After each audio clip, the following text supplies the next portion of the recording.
찬송가 108장을 사용해서 준비한 예물 하나님께 올려드리도록 하겠습니다.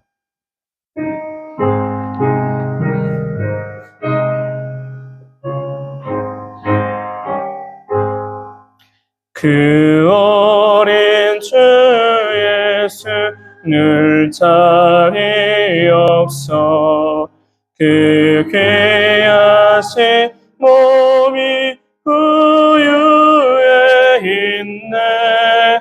저 하늘 별들이 반짝이는데 그 어린 주 예수 볼 위에 사네.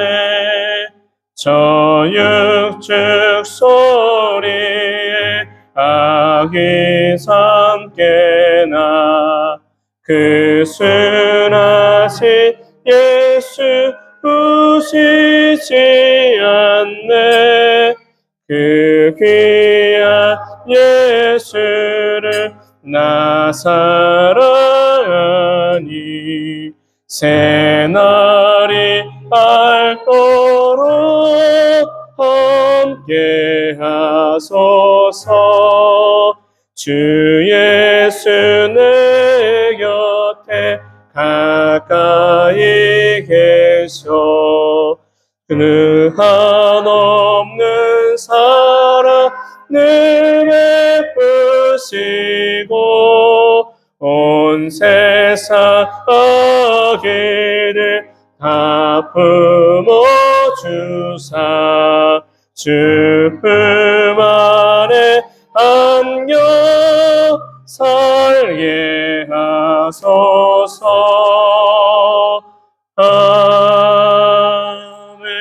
아멘. 기도하겠습니다. 여호와께서 너를 위하여 하늘의 아름다운 보고를 여시사 내 땅에 때를 따라 비를 내리시고 내 손으로 하는 모든 일에 복을 주시리니 내가 많은 민족에게 구워줄지라도 너는 꾸이지 아니할 것이요. 아멘. 참 좋으신 하나님 감사합니다. 구원의 기쁨과 감격을 우리에게 주시고 또 한 주간을 건강함으로 살아갈 수 있도록 인도해 주셔서 감사합니다. 주님께서 베푸신 크신 사랑에 감사하여서 정성 어린 예물을 하나님께 올려드리오니 드린 손길 위에 그리고 그 마음과 삶 가운데 하나님께서 크고 놀라운 복과 은혜를 내리워 주옵소서. 주랴 그리하면 너에게 다시 주시되 누르고 흔들어 그 품에 안겨주겠다고 하셨던 약속된 말씀을 믿습니다. 아름다운 이들마다 각자의 삶의 소망이 하나님의 기뻐하신 뜻 가운데 열매가 맺어지는 것을 보게 하시고 심었으니 열매를 맺게 하시되 30배, 60배, 100배로 맺는 열매의 기적을 보게 하여 주옵소서. 사랑하는 이들마다 영과 유익에 강건케 하시고 지혜와 지식이 장성하도록 풍성하게 하여 주옵소서. 감사드리며 예수님의 이름으로 축복하며 기도합니다. 아멘. 이제 우리 함께 말씀을 나누도록 하겠습니다. 함께 나눈 말씀 요한복음 5장 1절로 9절까지의 말씀입니다. 요한복음 5장 1절로 9절 신약성경 149페이지 부분에 있습니다. 찾으셨으면 우리 함께 한 목소리로 말씀 봉독하지요. 그 후에 유대인의 명절이 되어 예수께서 예루살렘에 올라가시니라. 예루살렘에 있는 양문 곁에 히브리 말로 베데스다라 하는 못이 있는데 거기 행각 5이 있고 그 안에 많은 병자, 맹인, 다리 저는 사람, 혈기 마른 사람들이 누워 물의 움직임을 기다리니 이는 천사가 가끔 못에 내려와 물을 움직이게 하는데 움직인 후에 먼저 들어가는 자는 어떤 병에 걸렸든지 낫게 됨이러라. 거기 38해 된 병자가 있더라. 예수께서 그 누운 것을 보시고 병이 벌새 오래된 줄 아시고 이르시되 내가 낫고자 하느냐? 병자가 대답하되 주여 물이 움직일 때에 나를 못에 넣어주는 사람이 없어 내가 가는 동안에 다른 사람이 먼저 내려가나이다. 예수께서 이르시되 일어나 내 자리를 들고 걸어가라 하시니 그 사람이 곧 나아서 자리를 들고 걸어가니라. 이날은 안식일이니. 아멘. 지난 한 주간 우리는 2024년을 준비하며 새해의 특별 새벽 예배를 드렸습니다. 매일 다른 주제를 가지고 함께 말씀의 은혜를 나누었지요. 기억하십니까? 첫째 날에는 번성의 은혜, 두 번째 날에는 지혜와 믿음의 은혜, 세 번째 날에는 청종의 신앙, 네 번째 날에는 믿음의 물맷돌을 던지자, 그리고 다섯 번째 날에는 하나님의 일하심을 경험하라 입니다. 여러분, 하나님은 분명히 당신의 의지와 또한 당신의 계획을 하나님을 의뢰하고 하나님을 의지하는 자에게 이루어 가시는 줄로 믿습니다. 믿음이 없는 자를 통해서 일하시는 것이 아니라 믿는 자를 통해서 일하세요. 하나님의 능력이 부족하여 가지고가 아닙니다.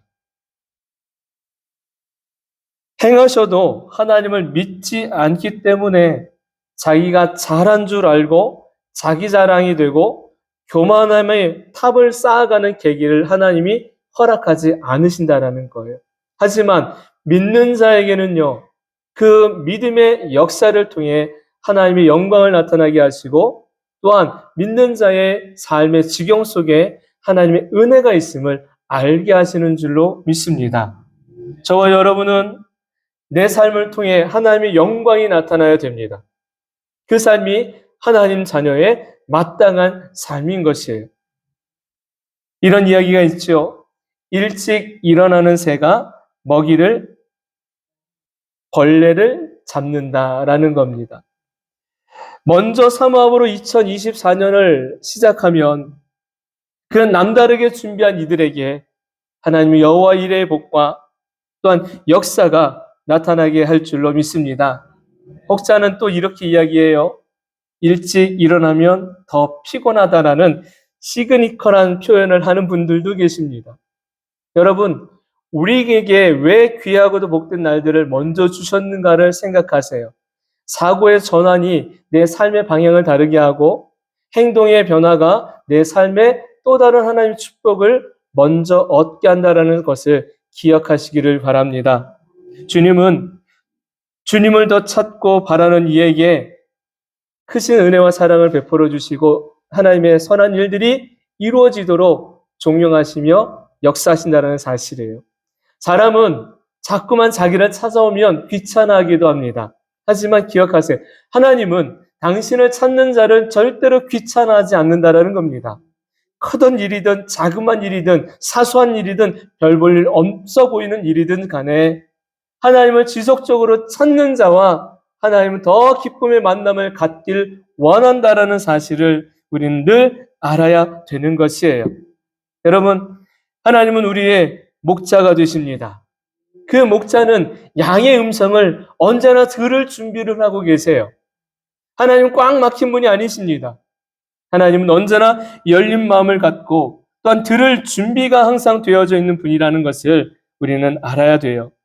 주님은 당신을 배신하고 떠나간 제자들에게도 친히 찾아와 주셔서 그들의 먼저 위로해 주시고 그들을 다듬어 주셔서 하나님의 기뻐하심을 얻은 그리고 복음의 열정을 다시 회복하게 하셔서 세상 가운데 믿지 않는 이들을 향해 그리스도의 심장을 가지고 복음 전하는 자들로 그들을 우뚝 세워 주셨다라는 것입니다. 새해임의 은혜를 더하여 주신 하나님의 은혜가 저와 여러분에게도 동일하게 임하게 될 줄로 믿습니다. 또 한 가지는요, 우리는 시선의 변화를 가져야 됩니다. 동일한 것을 보면서도 전혀 다른 생각과 시선으로 표현하기도 합니다. 우리는 어떤 시선을 가져야 되느냐? 인간적인 시선으로만 본다면 우리는 자꾸만 어디에 머무르느냐? 단점과 핀잔거리를 찾게 급급해 합니다. 주님의 시선은 우리의 단점을 보시지 않아요. 우리의 장점을 보십니다. 주님은 우리의 핀잔거리를 찾는 것이 아닙니다. 지적거리를 찾는 것이 아닙니다. 오히려 주님은 우리에게 도와줄 부분을 찾고 계십니다. 저와 여러분의 시선을 어디에 두어야 될까? 빈잔보다는 칭찬하기에, 또한 단점보다는 장점을 볼 수 있는 시선이 되기를 소망합니다. 우리가 1월 달에 이제 인도네시아 선교를 가는데 제 마음에 기도하는 제목 중에 큰 건 무엇이냐면 이거예요. 7명의 선교팀이 그곳에 가서 있을 동안에는 하루 종일 같이 있게 됩니다. 그러면 뭐가 제일 잘 보일까요? 평상시에 보이지 않던 부분들이 잘 보이기 시작합니다. 장점이라고 여겼는데 단점만 왜 이렇게 불쑥불쑥 튀어나오는지. 그러다 보면 때로는 말 한마디, 행동 하나가 서로에게 상처가 될 수 있어요. 이것은 7명의 기도 제목만이 아니라 우리 교회의 기도 제목이 되어야 됩니다. 여러분이 우리 공정선 지사님이 기도해 주셨던 것처럼 그곳에서 하루 종일 일주일 동안 지나는 동안에 서로의 단점이 보이더라도 말보다는 기도가, 또한 내 마음이 그곳에 메꿔질 수 있도록 서로가 사랑과 협력의 관계가 될 수 있도록 우리가 보고 오는 것은 주님이 준비하신 은혜의 현장을 보고 우리가 믿음의 영적 성장함이 나타나는 시간이 되도록 함께 기도해 줘야 될 줄로 믿습니다. 여러분, 믿음 없는 사람들의 시선은요, 자꾸만 세상의 시선과 똑같아서 우리의 연약함만 보려고 합니다.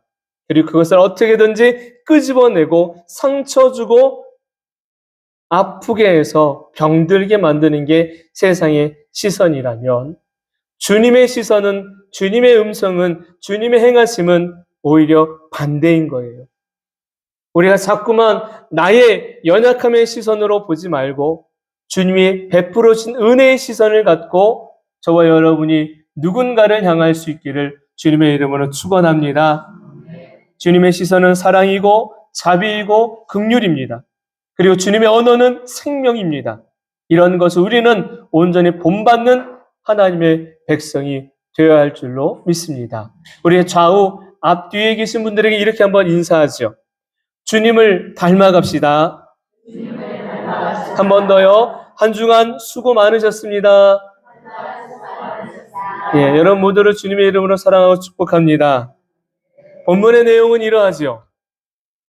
유대인의 명절이라 한 때에 예수님께서 예루살렘에 들어가시게 됩니다. 예루살렘에는 베데스다라는 연못이 하나 있는데 옛부터 내려오는 속설에 의하면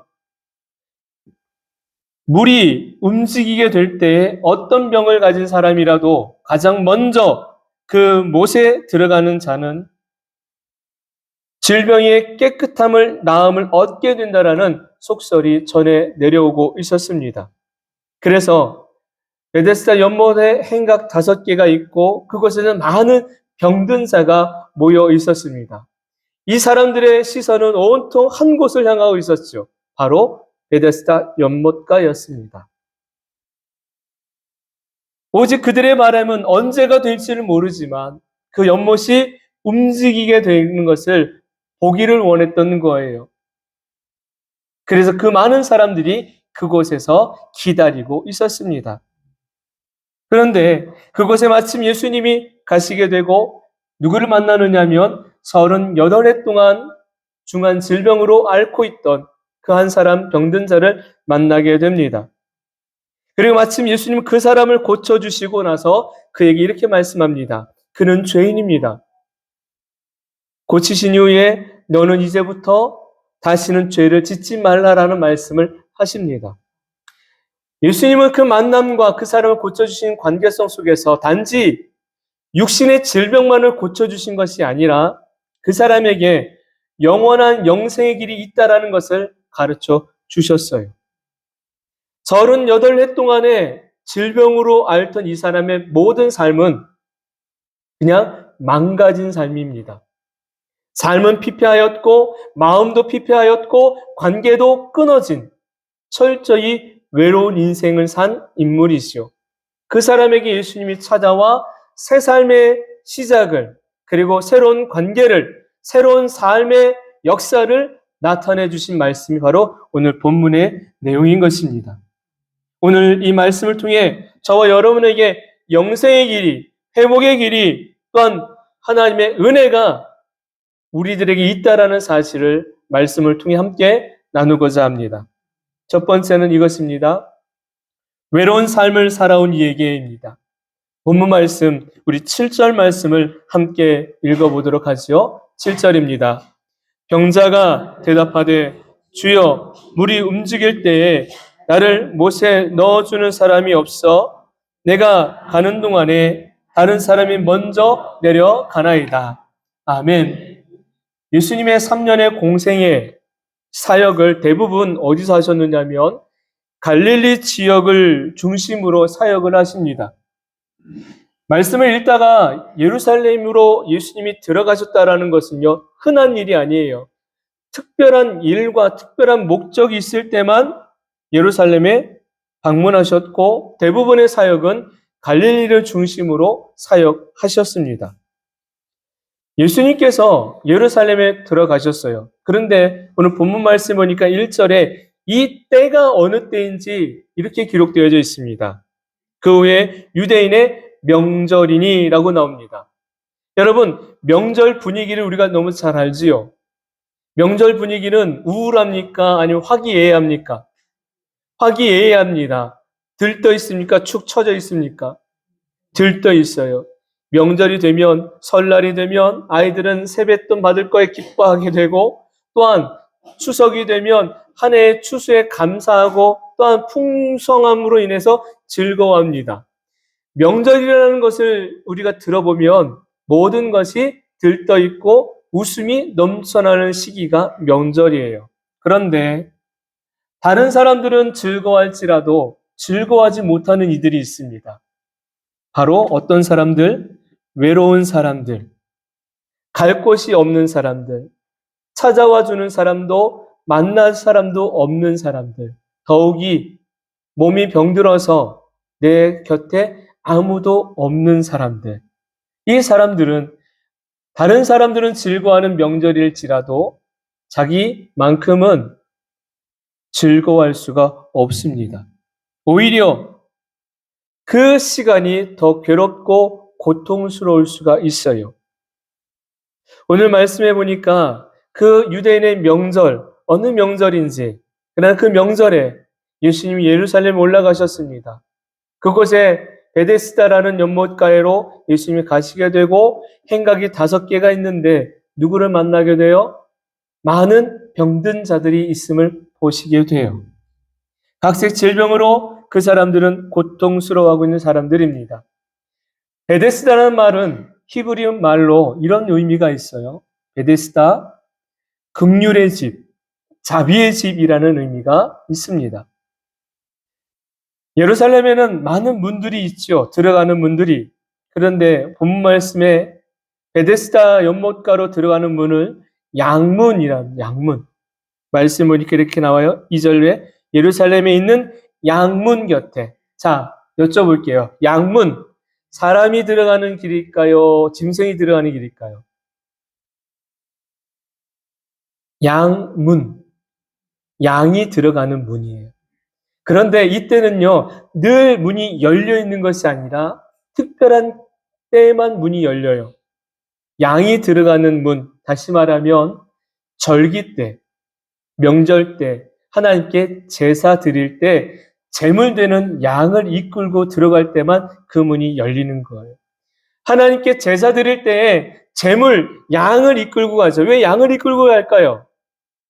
이 양을 제물로 드리며 내 죄를 전가시켜서 번제물 되게 한 목적이지요.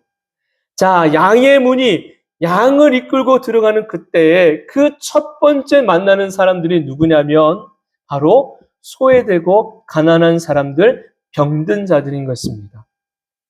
문을 열고 들어가면 첫 번째로 쭉 서 있는 사람들, 앉아 있는 사람들이 바로 그런 연약한 사람들. 다른 사람의 도움이 아니면 삶을 살아갈 수 없고 다른 사람들이 돌아보아 주지 않으면 하루 한 끼를 얻어 먹기 힘든 사람들이 바로 그 양문 곁에 있다는 사실이에요. 앞서 명절이었고 베데스다였고 양문이었고를 이제 종합해 보면 사람들이 어느 때 마음이 풍요로워지느냐면 제사 드리러 하나님께 예배 드리러 가는 그 길에 만난 연약한 사람들에게 도와주는 거예요. 평상시에는 도와주진 않아요. 평상시에는 관심을 갖지 않아요. 그런데 제사 드리러 가는 길에는 이 사람들을 조금이라도 도와주더란 사실이에요. 그래서 그 곁에 많은 사람들이 모여 있기도 한 것입니다. 그런데 이 도와주는 거는요, 누구를 위해 도와주었을까요? 그 아픈 사람들을 위해서 도와줬을까요? 가난한 사람들을 위해 도와줬을까? 아니면 자기를 위해서 도와줬을까요? 자기를 위해서 도와준 거예요. 왜? 지난 한 주간, 지난 세월 동안에 죄 짓고 살다가, 하나님 보시기에 부끄럽게 살다가, 이기적인 자기 중심적으로 살다가, 이제 하나님께 제사를 드리는 것, 다시 말해서 번제를 드리며 하나님께 회개하고, 하나님, 나 이렇게 잘못했어요. 잘못되게 살았어요라고 회개하러 양을 이끌고 들어갈 때에 조금이라도 양심의 가책이 있으니까 그것마저 덜어보고자 가난한 자, 병든 자를 도와주는, 지극히 말하면 그 사람을 위한 것이 아니라 자기를 위한 선을 베푸는 사람들이 많았던 것입니다. 혹 우리는 그러지 않습니까? 평상시에는 내 멋대로 살다가 주일날 되어 주님 옆에 나오다 보니까 누군가의 도움이 필요한 사람들이 눈에 보여요. 그래서 때로는 그 사람들을 내가 도와주고자 선을 베푸는 모습들이 있지 않았냐는 거예요. 주님은 특별한 때에만 그런 일을 행하는 것을 원하지 않으십니다. 내 삶의 모든 순간을 통해서 주님의 사랑과 은혜를 베풀어 가기를 원하고 흘려보내기를 원하고 계신 거예요. 병든 자들은 누군가의 도움이 아니면 살기 참 어렵습니다. 말씀해 보니까 이 사람들은 하나님 앞으로 나아갈 수도 없는 사람들이에요. 왜 그렇습니까?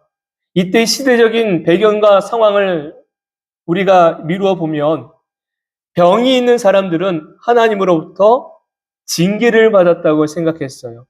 그래서 제자들도 그 생각을 가지고 있었기 때문에 어느 날 예수님께 묻는 것 아닙니까? 예수님, 저가 저렇게 된 것은, 맹인된 것은 저의 죄 때문입니까? 아니면 저의 부모의 죄 때문입니까? 라며 죄에 대하여서 묻는 거예요. 결국은 저 사람이 맹인으로 태어난 것은, 맹인된 것은 저 사람의 큰 죄를 지었거나 아니면 부모의 죄 때문이다. 그래서 하나님께 징계를 받은 거다. 벌 받은 거다라고 여겼던 것이요.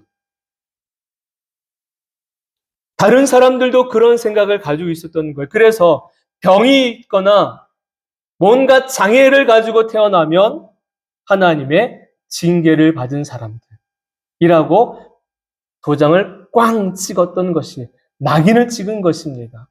자, 부정한 사람이 하나님 앞에 예배 드리러 가는 것, 사람들이 허락했을까요? 허락하지 않아요. 문 밖에서 가로막아요. 왜? 당신은 부정하니까 예배 드릴 수 없습니다. 그게 이 시대의 모습이었던 거예요. 병들었던 사람들이 하나님께 예배로 드릴 수 없는 그런 환경 속에 그들은 철저히 사람들로부터 외면당한 채로 살고 있었습니다. 그렇게 외면당한 채로 살고 있던 사람들, 그들의 삶은 그냥 외로운 삶이었던 거예요. 그 삶 속에 누가 찾아오세요? 예수님이 찾아오신 겁니다. 이 사람들은 하나님께 예배도 드릴 수 없고 단지 유일한 소망이라면 헛된 소망. 바로 어떤 것입니까? 그 베데스다 연못이 움직일 때에 가장 먼저 보고 가장 먼저 내가 들어가기를 원하는 거예요. 그러면서 그 물에 들어가면 내 몸이 나음을 얻겠다라는 그 헛된 믿음을 가지고 살던 사람들이었습니다. 예수님이 그것을 왜 가셨을까요? 그들에게 있는 그 헛된 믿음과 헛된 소망을 깨닫게 하길 원하셨습니다. 그리고 그곳에 있는 이들을 하나님의 영생이 있는 길이 어디 있는지를 알려주기를 원하셨던 거예요. 예수님께서 38년 된 병든 자를 만나가지고 대화할 때 첫 대화 말씀이 무엇입니까? 이렇게 말씀하시잖아요. 7절 말씀에, 6절 말씀에 이렇게 나오죠. 내가 낫고자 하느냐라고 물으셨어요. 네가 낫고자 하느냐라고 물을 때 이 병든 자, 38년 된 병든 자가 뭐라고 말합니까? 주여, 물이 움직일 때 나를 못에 넣어주는 사람이 없어 내가 가는 동안에 다른 사람이 먼저 내려갑니다. 물이 동하는 것을 내가 먼저는 봤지만 나를 그 못에 넣어줄 사람이 있다 없다? 없다라는 거예요. 그래서 내가 가는 동안에 상상해 봤어요. 생각해 봤어요. 이 사람이 어떻게 갔을까? 이 사람이 뚜벅뚜벅 걸어갔을까? 아니요. 이 사람은 걷지 못하는 사람이에요. 이 사람이 어떻게 갔을까요? 두 팔로 기어갔겠죠. 기어가는 도중에 조금이라도 몸이 괜찮은 사람, 걸을 수 있는 사람, 뛰어갈 수 있는 사람은 그 사람이 가장 먼저 들어갔겠죠. 이 사람의 입장에서 보면 그 삶이 어떤 삶입니까? 나를 이곳에 넣어줄 사람이 없는 철저히 외면된, 외톨이 된 외로운 삶의 모습인 것이에요. 어쩌면 이 사람에게는 그냥 사는 것보다 차라리 죽는 것이 낫다고 여길 만큼 그 삶은 비참 그 자체였을 것입니다. 모든 소망도 다 끊어지고 유일한 소망이라면 저 못에 내가 먼저 들어가는 건데 그것마저도 허락되어지 않는 것을 보니까 이 사람의 삶은 그냥 절망 그 자체였다라는 사실이에요. 성경에 보면 아픈 자를 친구를 위해서 수고한 4명의 친구 이야기를 우리가 만나보게 됩니다. 그 4친구는 어떻게 합니까? 중풍병으로 누워있는 친구의 침상을 들쳐매가지고 예수님께 찾아오잖아요. 그런데 예수님 주변에 많은 사람들로 인하여 문을 열고 들어가 만나기가 어려우니까 어떻게 합니까? 다른 사람의 지붕 위에 올라가서 그 지붕을 뜯어내고 침상채로 내려 예수님을 만나게 하고 그리고 고침을 받게 합니다. 이런 친구들도 있습니다. 중풍병 걸렸고 병들었다고 다 곁에 아무도 없는 건 아닙니다. 그런데 이 38년 된 병든 자 곁에는 자기를 못에 넣어줄 어느 누구 한 사람도 없는 철저히 외로운 삶을 살고 있는 인생이었다라는 거예요. 그런 말 있잖아요. 긴 병에 효자 없다라는 것처럼 긴 병에 사랑하는 가족도 친구도 다 떠난 상태의 삶을 살고 있는 이에게 예수님이 찾아오셨어요. 그리고 그를 보셨는데 예수님이 힐끗 보셨을까요? 아니면 자세하게 보셨을까요? 주님이 그 사람을 보시는데 어떻게 보십니까? 6절에 예수께서 그 누운 것을 보시고 라고 말씀하시죠. 그 누운 것을 보시고 그리고 아셔요. 이 사람의 병이 오래됐는지 오래 안 됐는지를. 이 사람의 질병이 오래된 걸 아셨어요. 중하게 오래된 걸 아셨어요. 그 사람의 형편을 알고 계신 것이요. 여러분, 우리가 외롭고 답답하고 다른 사람에게 말할 수 없는 아픔의 상처를 가지고 있을 때 표정으로는 웃고 있지만 가슴으로는 절절 울고 있는 그때에 우리 하나님만은, 우리 주님만은 내 마음을 알고 계시다는 사실을 기억하시기를 바랍니다. 다른 사람들은 한 입을 덮고 사는 사람도 몰라요. 그런데 주님은 아세요. 내가 배 아파 낳은 아들, 자녀들도 몰라요. 그런데 주님은 알고 계세요. 그 주님이 나를 알고 계시기 때문에 나를 가장 잘 위로하시고 나의 필요를 가장 잘 채워줄 수 있는 분이라는 사실을 우리 분명히 깨달아야 할 것입니다. 하나님은, 우리 주님은 누구라도 도와줄 수 있는 분이시고 주님은 어떤 사람도 차별하지 않는 분이라는 것입니다. 그래서 주님의 시선이 건강한 자에게 머물러 있지 않고 병든 자에게 있습니다. 그리고 그 시선은 그냥 훑고 지나가는 것이 아니라 그 사람의 상처, 그 사람의 인생의 스토리, 그 사람의 지금의 마음의 모든 것들을 우리 주님은 다 알고 계셔서 그가 무엇이 필요한지를 정확하게 말씀하시고 채워가신다라는 것을 우리는 말씀을 통해 보게 됩니다. 이 사람의 소원이 뭡니까? 물에 들어가는 것. 왜 물에 들어가려고 합니까? 병에서 고침받고자 합니다. 예수님이 물으시지요. 네가 낫고자 하느냐? 그럼 이 낫고자 하는 물음에 뭐라고 대답하면 돼요? 딱 한마디가 필요하잖아요. 네가 됩니다. 네 하면 됩니다. 그런데 7절처럼 말하는 이유는 뭡니까? 이 사람의 마음도 지금 어떤 상태? 피폐한 상태. 다 무너져 버린 상태. 그래서 원망의 사람, 원망의 대상이 내 삶의 자체가 원망이라는 것을 그냥 표출하고 있는 거예요. 여러분, 외로울 때 주님은 그곳에 함께 계십니다. 주님은 이 땅에 왜 오셨습니까?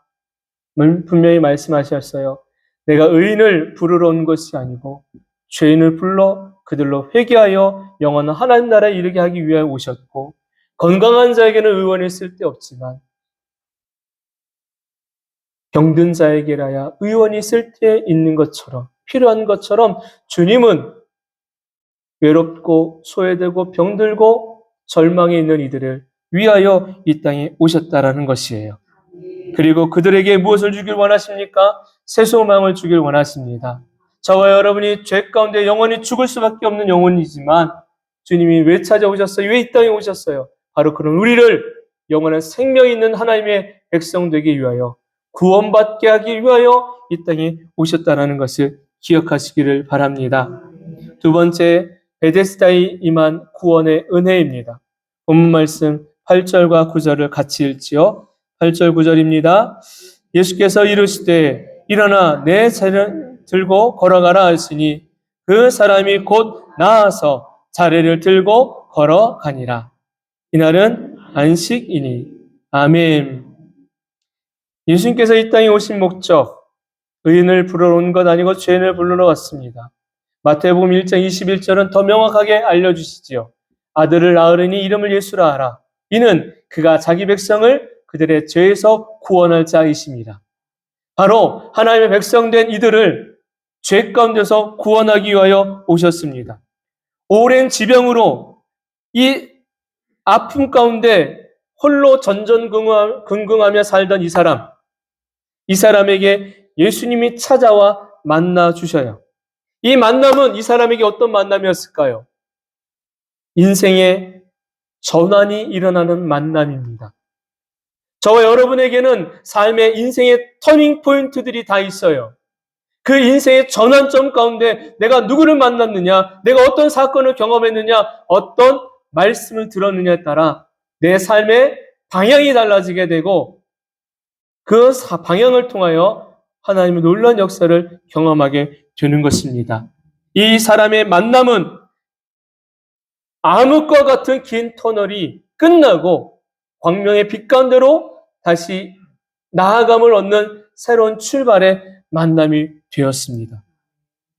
여러분, 예수님께서 만나 주실 때가 언제일까요? 저와 여러분 예수님 만나 주실 때가 언제일까요? 내가 잘 나갈 때 하나님 만나 주실까요? 내가 성공하고 박수 받은 그 자리에서 하나님 만나 주실까요? 내가 가장 낮은 자리에 있을 때 만나 주실까요? 저와 여러분이 언제 나의 주 나의 하나님을 만나셨습니까?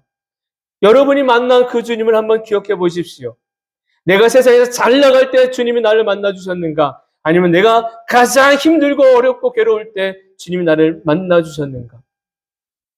여러분, 주님은 우리를 가장 어렵고 힘든 그 자리에서 만나 주시는 분이십니다. 그래서 다시 살아갈 소망을 갖게 하시고 새 생명의 길이 있음을 알려주시고 구원의 참된 길이 주 예수 그리스도밖에 없다라는 사실을 보여주시는 분이 바로 예수 그리스도이신 거예요. 절망이라는 늪에서 오랜 세월 동안 허우적거리며 이 사람에게 있는 소망이라면 세상의 소망, 어찌 보면 헛된 소망, 희망 고문과 같은 그 마음을 품고 날들을 산 거예요.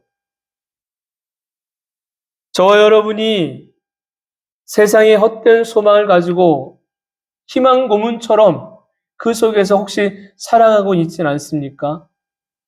이제 그 소망을 깨트리시기를 바랍니다. 토요일 날 8시가 되면 사람들은 한 곳에 집중을 해요. 뭘까요? 뭘 것 같으세요? 네? 연속극이요? 아, 그 시간에 하는 연속극. 사람들의 희망과 같이 종이 한 장을 딱 들고서 그 시간에 서 봐요. 뭘까요? 네. 숫자 5개를 맞히면 1등을 얻을 수 있다. 아, 로또, 세상의 헛된 소망. 여러분, 우리에게 있는 그 세상의 헛된 소망이 때로는 우리를 희망 고문처럼 올가맵니다. 저와 여러분에게 세상에 소망이 있다면 헛된 소망들을 내려놓고 참된 소망이신 예수님 바라보길 원합니다. 예수님만이 참된 소망입니다. 그분만이 내게 참된 복과 평안함을 주실 수가 있는 것입니다. 많은 병든 자들이 베데스다 연못가를 바라보고 있을 때 예수님이 찾아와서 만나준 사람은 많은 사람이 아니라 한 사람이었어요. 저는 이 말씀 구절을 보면서 예수님, 이곳에는 많은 병든 자가 있지 않습니까? 그런데 다 만나주셔서 고쳐주시면 참 좋을 텐데 왜 이 사람만이었을까요? 왜 이 사람만이었을까요? 라는 궁금증을 가질 수밖에 없었습니다. 예수님은 이 38년 된 병든 자를 만나 주셨을 때에 이 사람이 운이 좋아가지고 예수님을 만난 게 아니에요. 운이 좋아가지고 고침을 받은 것도 아닙니다. 이것은 예수님의 택하심입니다. 예수님의 택하심이 이 사람 가운데 있었다라는 거예요. 그러면 이 사람은 예수님의 택함을 받은 사람, 다시 말하면 하나님의 은혜를 받은 사람인 거예요. 우리가 교회 문을 열고 밖으로 나가는 순간 우리는 누구를 만나게 될까요? 무수히 많은 세상 사람들을 만나게 됩니다. 예수님을 알지 못하는 많은 사람들. 그 사람들 속에서 나는 예수를 아는 사람, 만난 사람. 그래서 나는 영원한 생명을 얻은 자라는 사실이에요. 그러기에 내가 운이 좋아서 생명을 얻은 것도 아니고 내가 착하게 살아서 예수님을 만난 것도 아닙니다. 바로 예수님이 나를 택하여 주신 거예요. 이 택하심이 저와 여러분 모두에게 있다라는 이 사실 앞에 우리는 감사를 드려야 할 줄로 믿습니다. 저는 확신합니다. 나는 영원한 생명을 가진 자입니다. 여러분은 어떠십니까? 여러분도 영원한 생명을 얻으신 줄로 믿습니까? 혹여라도 아직 나는 영원한 생명을 얻은지 난 잘 모르겠어 라고 생각된다면 성령님께 영원한 생명 얻음의 믿음을 달라고 예수님을 온전히 나의 구주로 영접하는 그 믿음의 은혜를 달라고 선물을 내게도 달라고 기도할 수 있기를 바랍니다. 그러면 그 믿음을 구하는 자에게 믿음을 선물로 주실 것입니다. 이제 말씀을 정리하려고 합니다. 보름이 있으면 성탄의 시간이죠. 나를 위해 예수님이 이 땅에 오셨습니다. 그 오신 예수님을 우리가 어떻게 맞이할까? 감사와 감격으로. 그리고 내가 받은 은혜와 사랑을 나는 어떻게 나누고 전할 수 있을까? 그 마음을 가지시기를 바랍니다. 우리가 25일 날 성탄절 예배를 마치면 작은 선물을 서로 모두어 나눕니다. 여러분, 그 선물 하나를 준비할 때도 그냥 대충 준비하지 마세요. 그 선물을 받는 사람이 기뻐하면 좋겠다라는 마음을 가지고 준비해 주시길 바랍니다. 크고 비싼 거 준비하라는 얘기가 아니에요. 상대방이 이것을 받았을 때에 정말 즐겁겠구나, 기쁘겠구나라는 것을 생각하면 선물을 준비하는 마음과 그것이 달라지게 될 것입니다. 여러분, 세상에 하나님이 우리에게 주신 선물, 이보다도 더 값지고 귀한 선물은 없습니다. 바로 아기 예수님이 이 땅에 오신 것입니다. 당신의 독생자이신 그 예수님을 이 땅에 보내주셨고 우리는 그분을 선물로 받은 거예요. 그분이 이 땅에 오심으로 인하여 우리의 모든 죄가 용서함을 얻었고 구원받음의 길이 열려졌기 때문입니다. 십자가의 은혜와 사랑을 우리가 부활절에만 생각하는 것이 아니라 그것을 감당하기 위하여 이 땅에 오신 아기 예수님을 우리는 기쁨과 감사함으로 준비하며 예배해야 될 줄로 믿습니다. 또한 그 시간에 우리가 서로 성도들 안에서도 귀한 하나님의 사랑과 은혜를 나누기를 원합니다. 먼저 준비하세요. 계속 광고 드리지요. 그날 급급해서 가져오지 마시고 이제 준비되는 대로 하나씩 가져오십시오. 그리고 그것을 받으실 누군가를 생각하며 하나님 저에게 기쁨이 그리고 예수님의 은혜가 풍성하게 되기를 소망합니다라는 마음도 함께 담아주시면 좋겠습니다. 이제 우리가 이 시간에 찬양하려고 합니다. 내가 이 모든 것을 살아가는 것은 주의 은혜입니다. 연약한 자이지만 그 속에서도 함께 하신 주님의 은혜가 있고 부족한 자이지만 외로운 자이지만 나를 먼저 찾아와 주신 예수의 은혜를 이 시간에 함께 찬양하겠습니다. 주 나의 모습 보네 상한 나의 맘 모시네 주 나의 눈물 안에 홀로 흘던 맘 아시네 주 사랑 내게 있네 주 사랑 내게 있네 그 사랑이 날 세우네 주 은혜 내게 있네 그 은혜로 날 세우네 세상 소망 다 사라져가도 주의 사랑은 끝이 없으니 살아가는 이 모든 순간이 주의 힘을 나는 세상 소망 다 사라져가도 주의 사랑은 끝이 없으니 살아가는 이 모든 순간이 주의 다시 한번 고백합시다. 세상 소망 다 사라져가도 세상 소망 다 사라져가도 주의 사랑은 끝이 없으니 살아가는 이 모든 순간이 주의 힘에 나는 믿네. 우리 마음에 한번 손을 얹고 기도하겠습니다. 하나님, 38년 된 자의 삶이 혹여 나의 삶은 아닙니까? 저의 무너져버린 마음이 나의 마음은 아닙니까? 저의 병든 몸이 혹 우리 가족의 아픔이 아닙니까? 주님이 필요합니다. 주님이 만나주셔야 그 절망에서 소망으로 아픔에서 회복의 길로 나아갈 수가 있습니다.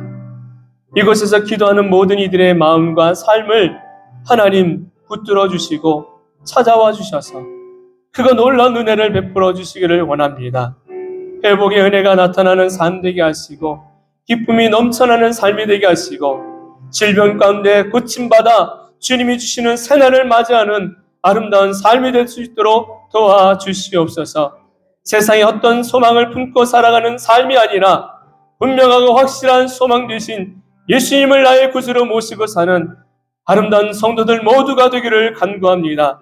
그래야 할 때 그 삶을 통해 하나님의 역사가, 그 삶을 통해 하나님의 축복하심을 누리며 전함이 있는 인생이 될 줄로 믿습니다. 주께서 사랑하여 주시는 귀한 영혼들 한 걸음 한 걸음마다 이 한 주간을 살아가는 동안에도 복되게 도와주시고 우리의 연약함을 도우사 능력의 손길로 붙잡아 주시고 우리의 부족함을 아시는 주께서 지혜의 복을 주시어 감당하게 하여 주시기를 원합니다. 모든 이들에게 하나님의 크고 놀라운 은혜와 위로하심의 은혜가 있다는 것을 잊지 않고 힘을 얻고 삶을 살아갈 수 있는 이들 되게 하여 주옵소서. 이제는 우리를 죄 가운데서 구원하여 주신 예수 그리스도의 그 크신 사랑과 하나님 아버지의 다음 없는 사랑하여 주심과 성령님의 감화 감동 교통 내주하심의 역사가 사랑하는 성도들의 삶 가운데 이제로부터 영원토록 함께 하시기를 간절히 축원하옵나이다. 아멘.